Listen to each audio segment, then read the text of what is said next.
ತುಂಬಾ ಜನಕ್ಕೆ ಟೊಮೆಟೊ ಪ್ರತಿದಿನ ಕೊಡ್ತಾರೆ. ಯೂಟ್ಯೂಬ್ ಪೇಮೆಂಟ್ ಬಗ್ಗೆ ಹೇಳಿ.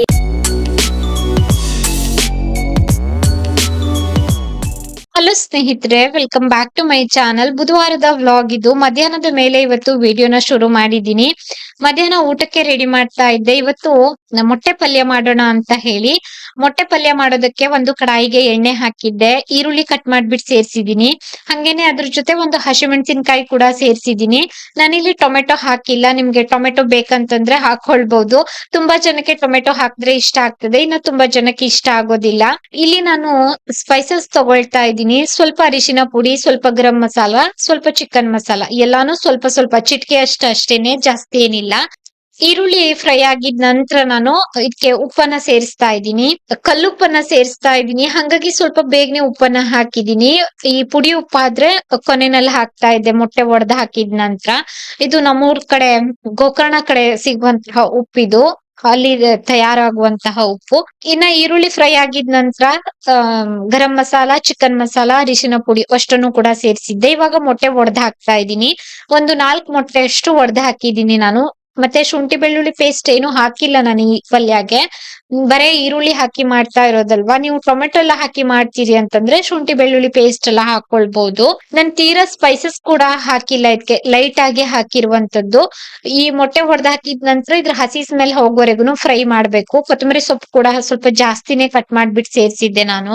ಯಾರಿಗೆಲ್ಲ ನಾನ್ ವೆಜ್ ಇಷ್ಟ ಅಂತ ಕಾಮೆಂಟ್ ಮಾಡಿ. ನಮ್ಮ ಮನೆಯಲ್ಲಿ ವಾರದಲ್ಲಿ ಒಂದಿನಾದ್ರೂ ಇರ್ಲೇಬೇಕು. ಇತ್ತೀಚೆಗೆ ಸ್ವಲ್ಪ ಮೀನೆಲ್ಲ ಕಡಿಮೆ ನಮ್ ಕಡೆ ಸಿಗುವಂತದ್ದು. ಹಂಗಾಗಿ ವಾರಕ್ಕೆ ಒಂದಿನ ಆದ್ರೂನು ಮೊಟ್ಟೆ ಈ ತರ ಏನಾದ್ರೂನು ಮಾಡ್ತೀನಿ ನಾನು. ಮೊಟ್ಟೆ ಆಮ್ಲೆಟ್ ಅಥವಾ ಬೇಯಿಸ್ತೀನಿ. ಪಲ್ಯ ಮಾಡೋದು ಸ್ವಲ್ಪ ಕಡಿಮೆನೆ ನಾನು ಮೊಟ್ಟೆದು. ಇವತ್ತು ನಮ್ಮನೆಯವ್ರು ಮೊಟ್ಟೆ ಪಲ್ಯ ಮಾಡು ಅಂತ ಹೇಳ್ತಾನೆ ಇದ್ರು ಒಂದೇ ಸಮನೆ. ಹಂಗಾಗಿ ಮೊಟ್ಟೆ ಪಲ್ಯ ಮಾಡಿದ್ದೆ. 1:15 ಆಗಿತ್ತು. ಮಧ್ಯಾಹ್ನ 1:15. ನಾನಿಲ್ಲಿ ದೋಸೆ ಹಾಕ್ತಾ ಇದ್ದೀನಿ. ಏನಕ್ಕೆ ಅಂತಂದ್ರೆ ಮೊಟ್ಟೆ ಪಲ್ಯ ಜೊತೆ ತಿನ್ನೋದಕ್ಕೆ ಅಂತ. ದೋಸೆ ಹಿಟ್ಟು ತುಂಬಾ ಮಿಕ್ಕಿತ್ತು, ಹಂಗಾಗಿ ದೋಸೆ ಹಾಕೊಟ್ ಬಿಡೋಣ ಅಂತ ಹೇಳಿ. ಇನ್ನ ಊಟಕ್ಕೆ ಅನ್ನ ಕೂಡ ಮಾಡಿದ್ದೆ, ಸಾರು ಕೂಡ ಇತ್ತು, ಹಂಗೆ ಕುಡಿಯೋದಕ್ಕೆ ರಾಗಿ ಗಂಜಿ ಕೂಡ ಮಾಡಿದ್ದೆ. ನನ್ಗೆ ಒಂದಿನ ಚಪಾತಿ ಮೊಟ್ಟೆ ಪಲ್ಯ ತಿನ್ಬೇಕು ಅಂತ ತುಂಬಾ ದಿನದ ಆಸೆ ಇತ್ತು. ಇವತ್ತು ದೋಸೆ ಇಟ್ಟಿತ್ತಲ್ವಾ, ವೇಸ್ಟ್ ಏನಕ್ ಮಾಡೋದು ಅಂತ ದೋಸೆ ಹಾಕೊಂಡು ಮೊಟ್ಟೆ ಪಲ್ಯ ಜೊತೆ ತಿಂದಿದ್ದಾಯ್ತು, ಬಿಸಿ ಬಿಸಿ ದೋಸೆ. ನೀವು ಕೂಡ ಸಿಂಪಲ್ ಆಗಿ ಮೊಟ್ಟೆ ಪಲ್ಯ ಟ್ರೈ ಮಾಡಿ. ನೆಕ್ಸ್ಟ್ ಡೇ ಕ್ಲಿಪ್ಪಿಂಗ್ ಗುರುವಾರದ ಪೂಜೆಯ ಕ್ಲಿಪ್ಪಿಂಗು. ಪೂಜೆಗೆಲ್ಲ ರೆಡಿ ಮಾಡಿದ್ದೆ. ನಮ್ಮ ಮನೆಯವ್ರು ಬಂದು ಆರ್ತಿ ಮಾಡ್ತಾರೆ. ಧೂಪ ಎಲ್ಲ ಹಚ್ಚಿದ್ದೆ ನಾನು. ದೇವ್ರಿಗೆ ದೀಪ ಎಲ್ಲ ಹಚ್ಚಿ ಕಿಚನ್ಗೆ ಬಂದಿದ್ದೆ. ಇವತ್ತು ತಿಂಡಿ ಬಂದು ಪೋಹಾ ಒಗ್ಗರಣೆ, ಈ ಗಟ್ಟಿ ಅವಲಕ್ಕಿ ಒಗ್ಗರಣೆ ಮಾಡ್ಕೊಂಡಿದೀನಿ. ಒಂದ್ ಕಡೆ ಹಾಲ್ ಕಾಯಿಸ್ಬಿಟ್ಟು ಟೀ ಮಾಡ್ಕೊಳ್ತಾ ಇದ್ದೀನಿ. ಬೆಳಿಗ್ಗೆ ಸ್ವಲ್ಪ ಗಡಿಬಿಡಿ ಇರ್ತದೆ ನನ್ಗೆ. ದೇವ್ರ ಮನೆ ಎಲ್ಲಾನು ಅಂದ್ರೆ ಕ್ಲೀನ್ ಮಾಡಿ, ಪೂಜೆಗೆಲ್ಲ ರೆಡಿ ಮಾಡಿ ಕಿಚನ್ಗೆ ಬಂದು ತಿಂಡಿ ಮಾಡುವಷ್ಟರಲ್ಲಿ ಸ್ವಲ್ಪ ಲೇಟ್ ಆಗ್ತಿದೆ. ಗುರುವಾರ ಸಾಮಾನ್ಯವಾಗಿ 8:45, 9 ಗಂಟೆಗೆನೆ ನಾನು ತಿಂಡಿ ತಿನ್ನುವಂತದ್ದು. ಇಲ್ಲಿ ಹೆಸರುಬೇಳೆ, ತೊಗರಿ ಬೇಳೆ ಎರಡನ್ನೂ ಕೂಡ ನೆನೆ ಹಾಕ್ತಾ ಇದ್ದೀನಿ. ಇವತ್ತು ಸ್ವಲ್ಪ ದಾಲ್ ಮಾಡೋಣ ಅಂತ ಹೇಳಿ. ಹಂಗೆ 10 ಗಂಟೆ ಸುಮಾರು ಹಸು ಬಂದಿತ್ತು. ಈ ಹಸು ಪ್ರತಿದಿನ ಬರ್ತದೆ. ಇತ್ತೀಚೆಗೆ ಡೈಲಿ ಒಂದು ಟಬ್ಬಲ್ಲಿ ಅನ್ನ ಕೊಡ್ತಾ ಇದ್ವಿ. ಅಕ್ಕ ಪ್ರತಿದಿನ ಕೊಡ್ತಾರೆ. ನನ್ನ ಹತ್ರ ಇದ್ದ ದಿನ ನಾನ್ ಕೊಡ್ತೀನಿ ಈ ತರ. ಇವತ್ತು ಅನ್ನ ಇರ್ಲಿಲ್ಲ. ಅಂದ್ರೆ ಮುಂಚೆನೆ ಒಂದ್ 2-3 ಹಸು ಬಂದು ತಿನ್ಕೊಂಡು ಹೊರಟೋಗಿತ್ತು. ಈ ಹಸು ಬಂದು ನಿಂತಿತ್ತು. ಅಕ್ಕ ಪೂರಿ ಎಲ್ಲ ಕೊಟ್ರಂತೆ. ನಾನು ಸ್ವಲ್ಪ ಅರಿಶಿನ ಕುಂಕುಮ ಕೈಯಲ್ಲಿ ತಂದಿದ್ದೆ. ಹಂಗೆ ಒಂದ್ ಬಾಳೆಹಣ್ಣು ಕೊಟ್ಟೆ. ನಂತರ ಬಿಸ್ಕೆಟ್ ಇತ್ತು, ಬಿಸ್ಕೆಟ್ ಕೊಟ್ಟೆ. ಎಲ್ಲಾನು ತಿಂದ್ಕೊಂಡು ತುಂಬಾ ಹೊತ್ತು ಇಲ್ಲೇ ಇತ್ತು. ಪ್ರತಿದಿನ ಬರ್ತದೆ ಇತ್ತೀಚೆಗೆ. ಹತ್ತತ್ರ ಒಂದ್ 2 ತಿಂಗಳ ಆಯ್ತು. ಅಂದ್ರೆ ನಿನ್ನೆ ಮಿಕ್ಕಿದ ಅನ್ನ ಏನಾದ್ರು ಇದ್ರೆ, ದೋಸೆ ಇದ್ರೆಲ್ಲಾನು ಒಂದು ಟಬ್ಬಲ್ ಹಾಕ್ಬಿಟ್ಟು ಕೊಡ್ತೀವಿ ನಾವು. ಅದಕ್ಕೆ ಅಭ್ಯಾಸ ಆಗ್ಬಿಟ್ಟಿದೆ. ಪಾಪ ಅಲ್ವಾ, ಅಂದ್ರೆ ನಿಂತ್ಕೊಳ್ಳುವಾಗ ನನ್ಗೆ ತುಂಬಾ ಪಾಪ ಅಂತ ಅನ್ಸ್ತದೆ ಆ ಹಸುನ ನೋಡಿದ್ರೆ. ಇದ್ ಬಂದು ರಾತ್ರಿಯ ಕ್ಲಿಪ್ಪಿಂಗು. ಗುರುವಾರ ರಾತ್ರಿ ತಿಂಡಿ ನಾನು ರವಾ ರೊಟ್ಟಿ ಮಾಡ್ತಾ ಇದ್ದೀನಿ, ಸೌತೆಕಾಯಿ ಹಾಕ್ಬಿಟ್ಟು. ಲಾಸ್ಟ್ ವೀಕ್ ಕೂಡ ಅದೇ ಮಾಡಿದ್ದೆ. ರೆಸಿಪಿನ ನಾನು ಶೇರ್ ಮಾಡಿದ್ದೆ ಲಾಸ್ಟ್ ವೀಕ್ ಮಾಡಿದಾಗ. ಹಂಗಾಗಿ ಮತ್ತೆ ನಾನು ರೆಸಿಪಿ ಏನ್ ಶೇರ್ ಮಾಡೋದಕ್ ಹೋಗ್ಲಿಲ್ಲ.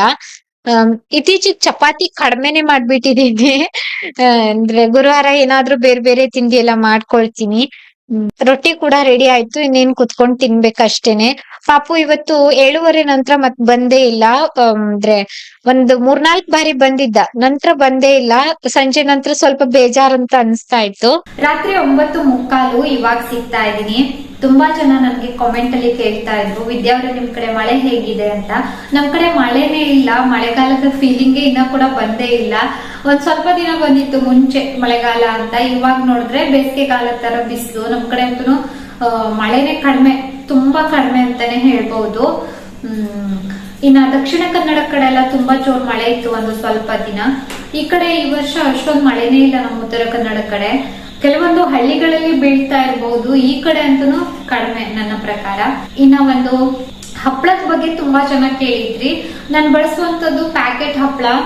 ಈ ಮಾರ್ಕೆಟ್ ಅಲ್ಲೆಲ್ಲಾನು ಅಂಗಡಿಗಳಲ್ಲೆಲ್ಲ ಪ್ಯಾಕೆಟ್ ಹಪ್ಪಳ ಬರ್ತದಲ್ವಾ, ಆ ಹಪ್ಪಳ ತರ್ತೀನಿ. ನಾನ್ ತರೋದು ನವರತ್ನ ಹಪ್ಪಳ. ಅದ್ರಲ್ಲಿ ಬಿಳಿ ಕಲರ್ ಹಪ್ಪಳನು ಬರ್ತದೆ, ಕೆಂಪು ಹಪ್ಪಳನು ಬರ್ತದೆ. ಅದೇ ತರ ಇವಾಗ ನಾನು ಹೇಳ್ದಲ್ವಾ ನವರತ್ನ ಹಪ್ಪಳ ಅಂತ ಹೇಳಿ, ಅದೇ ತರ ತುಂಬಾ ಬ್ರ್ಯಾಂಡ್ಗಳು ಇರ್ತದೆ, ಅಂದ್ರೆ ತುಂಬಾ ಕಂಪನಿ ಇರ್ತದೆ.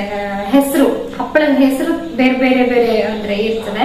ಸಾಮಾನ್ಯವಾಗಿ ನಮ್ಮ ಮನೆಯಲ್ಲಿ ನಾವು ತರೋದು ನವರತ್ನ ಹಪ್ಪಳನೇ. ಇದು ಒಂದು ಹೇಳ್ಬೇಕಿತ್ತು. ಸುಮಾರು ಕಾಮೆಂಟ್ ಬಂದಿತ್ತು.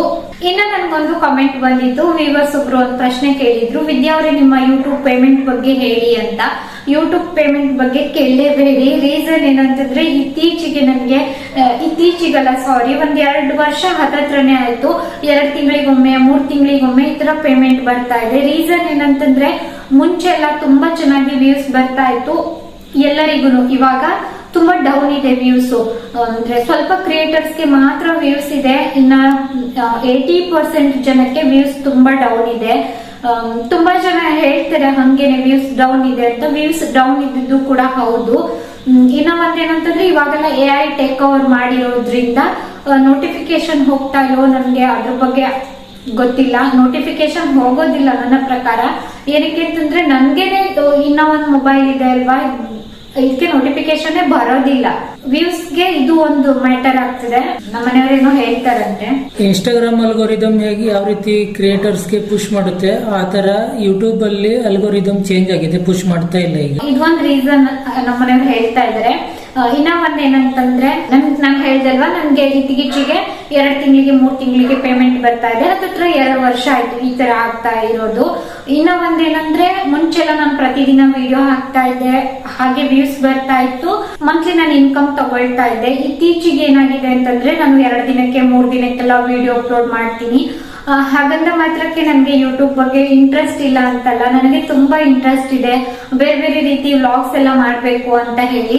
ಏನಂತಂದ್ರೆ ನನ್ಗೆ ಈ ಪ್ರ್ಯಾಂಕ್ ವಿಡಿಯೋ ಮಾಡೋದು ಅವೆಲ್ಲ ಇಷ್ಟ ಆಗೋದಿಲ್ಲ. ಅಂದ್ರೆ ಇನ್ನೊಬ್ರು ಭಾವನೆಗೆ ಹರ್ಟ್ ಮಾಡೋದು ಅವೆಲ್ಲ ನನ್ಗೆ ಸ್ವಲ್ಪ ಇಷ್ಟ ಆಗೋದಿಲ್ಲ ಸ್ನೇಹಿತರೆ. ಹಂಗಾಗಿ ನಾನು ಅಂದ್ರೆ ನೀವು ಹೇಳ್ತೀರಿ ಅಣ್ಣಗೆ ಪ್ರ್ಯಾಂಕ್ ಮಾಡಿ ಅಂತೆಲ್ಲಾನು, ನನ್ಗೆ ಇನ್ನೊಬ್ರ ಭಾವನೆ ಜೊತೆ ಆಟ ಆಡೋದಕ್ಕೆ ಇಷ್ಟ ಇಲ್ಲ. ಎಲ್ಲರೂ ಕೂಡ ಒಂದೇ ತರ ಇರೋದಿಲ್ಲ, ಕೆಲವರು ತುಂಬಾ ಸೂಕ್ಷ್ಮ ಇರ್ತಾರೆ. ಹಂಗಾಗಿ ಇನ್ನ ಏನ್ ಹೇಳೋದಕ್ಕೆ ಹೊರಟೆ ಅಂತಂದ್ರೆ, ನನ್ಗೆ ಯೂಟ್ಯೂಬ್ ಮೇಲೆ ಮುಂಚೆ ಎಷ್ಟು ಪ್ರೀತಿ ಇತ್ತು ಇವಾಗ್ಲೂ ಕೂಡ ಅಷ್ಟೇ ಪ್ರೀತಿ ಇದೆ. ನನ್ಗೆ ಒಂದಿನ ವಿಡಿಯೋ ಹಾಕ್ಲಿಲ್ಲ ಅಂತಂದ್ರು ನನ್ನ ಮನೆಯವ್ರ ಹತ್ರ ಹೇಳ್ತಾ ಇರ್ತೀನಿ, ಅಯ್ಯೋ ಇವತ್ತು ವಿಡಿಯೋ ಹೋಗ್ಲಿಲ್ಲ, ನಾಳೆನಾದ್ರೂ ವಿಡಿಯೋ ಹಾಕ್ಬೇಕು ಅಂತ. ಅದೇನೋ ಗೊತ್ತಿಲ್ಲ, ಒಂಥರ ಪ್ರೀತಿ. ನಿಮ್ಗಳ ಮೆಸೇಜು, ನೀವು ತೋರಿಸೋ ಪ್ರೀತಿಗೆಲ್ಲಾನು ಏನೋ ಒಂಥರ ನಾನು ಬಿಡಬಾರ್ದು ಯೂಟ್ಯೂಬ್ ಅನ್ನ. ಸಾಧ್ಯವಾದಷ್ಟು ದಿನ ನಾನು ಯೂಟ್ಯೂಬ್ ಮಾಡ್ಕೊಂಡು ಹೋಗ್ಬೇಕು, ಈ ತರ ನನ್ಗೆ ಅನ್ಸ್ತದೆ. ಯಾವತ್ತೂ ಕಾಲ ಹೀಗೆ ಇರೋದಿಲ್ಲ ಅಲ್ವಾ. ಫ್ಯೂಚರ್ ಅಲ್ಲಿ ನನ್ನ ಜೀವನ ಕೂಡ ತುಂಬಾ ಇಂಟ್ರೆಸ್ಟಿಂಗ್ ಆಗ್ಬಹುದಲ್ವಾ. ಕಾಯೋಣ. ಕೆಲವರಿಗೆ ದೇವರು ಎಲ್ಲಾನು ಬೇಗ ಕೊಡ್ತಾನೆ, ಕೆಲವರಿಗೆ ತುಂಬಾ ಕಾಯಿಸಿ ಕಾಯಿಸಿ ಕಾಯಿಸಿ ಕೊಡ್ತಾನೆ. ನನ್ನ ಲೈಫ್ ಸ್ಟೈಲ್ ಕೂಡ ಚೇಂಜ್ ಆದಾಗ ನನಗೂ ಕೂಡ ಇನ್ನ ಇಂಟ್ರೆಸ್ಟ್ ಬರ್ತದೆ ವಿಡಿಯೋ ಮಾಡೋದ್ರ ಬಗ್ಗೆ ಎಲ್ಲಾನು. ಅದೇ ತರ ಆಗ್ಲಿ ಅಂತ ನಾನು ದೇವ್ರ ಹತ್ರ ಕೇಳ್ಕೊಳ್ತೀನಿ. ನೀವು ಕೇಳಿದ್ದಕ್ಕೆ ಇಷ್ಟನ್ನ ಹೇಳ್ಬೇಕು ಅಂತ ಅನಿಸ್ತು. ಇವಾಗೆಲ್ಲ ತುಂಬಾ ಕಷ್ಟ ಇದೆ, ಕಾಂಪಿಟೇಷನ್ ಕೂಡ ಇದೆ ಯೂಟ್ಯೂಬ್ ಅಲ್ಲಿ ತುಂಬಾ. ನಾನೇನಂತಂದ್ರೆ ನನ್ನ ಲೈಫ್ ಸ್ಟೈಲ್ ತುಂಬಾ ಸಿಂಪಲ್, ತುಂಬಾ ಸರಳವಾದ ಜೀವನ. ನನ್ನ ಜೀವನದಲ್ಲಿ ಯಾವುದೇ ರೀತಿ ಆಡಂಬರತೆ ಇಲ್ಲ. ನಾನ್ ಮನೆಯಲ್ಲಿ ಹೇಗಿರ್ತೀನೋ ಹಾಗೆ ನಾನು ಕ್ಯಾಮ್ರಾ ಮುಂದೆ ಬರ್ತೀನಿ. ಜೀವನದಲ್ಲಿ ಕಲಿಯೋದು ತುಂಬಾ ಇರ್ತದೆ, ತುಂಬಾ ಜೀವನ ಒಂದೊಂದ್ ದಿನಾನು ಒಂದೊಂದ್ ತರ ಪಾಠ ಕಲಿಸ್ತಾ ಹೋಗ್ತದೆ. ಮುಂಚೆ ಎಲ್ಲ ನಾನು ಯೂಟ್ಯೂಬ್ ಸ್ಟಾರ್ಟಿಂಗ್ ಅಲ್ಲೆಲ್ಲ ಒಂದ್ ವಾರಕ್ಕೊಂದಾದ್ರೂ ಆಚೆ ಎಲ್ಲ ಹೋಗಿ ವಿಡಿಯೋ ಮಾಡ್ತಾ ಇದ್ದೆ. ನಮ್ಮನೆಯವ್ರು ಕರ್ಕೊಂಡು ಹೋಗ್ತಾ ಇದ್ರು, ನಮ್ದೆಲ್ಲ ಒಂದ್ ಗ್ಯಾಂಗ್ ಇತ್ತು. ಇವಾಗ ಎಲ್ಲರೂ ಕೂಡ ಅವ್ರವ್ರ ಲೈಫ್ ಅಲ್ಲಿ ಬ್ಯುಸಿ ಆಗಿದ್ದಾರೆ. ಎಲ್ಲರಿಗೂ ಅವ್ರವ್ರದೇ ಆದಂತಹ ಆಸೆ ಆಕಾಂಕ್ಷೆಗಳಿರ್ತದಲ್ವಾ. ಅಂದ್ರೆ ಅವ್ರವ್ರ ವರ್ಕ್ ಅಲ್ಲಿ ಅವ್ರು ಬ್ಯುಸಿ ಆಗಿರ್ತಾರೆ. ಈ ತರ ಇತ್ತೀಚೆಗೆ ನಮಗೂ ಕೂಡ ಎಲ್ಲೂ ಆಚೆ ಹೋಗೋದಕ್ಕೆ ಆಗ್ತಾ ಇಲ್ಲ. ರೀಸನ್ ಏನಂದ್ರೆ ಇವರಿಗೂ ಕೂಡ ಕೆಲಸಗಳಿರ್ತದಲ್ವಾ, ಹಂಗಾಗಿ ಇಷ್ಟ ಹೇಳ್ತಾ ಇವತ್ತಿನ ವ್ಲಾಗ್ ಅನ್ನು ಕೂಡ ಇಲ್ಲಿಗೆ ಎಂಡ್ ಮಾಡ್ತಾ ಇದ್ದೀನಿ. ವಿಡಿಯೋ ನೋಡಿದಕ್ಕಾಗಿ ಧನ್ಯವಾದ.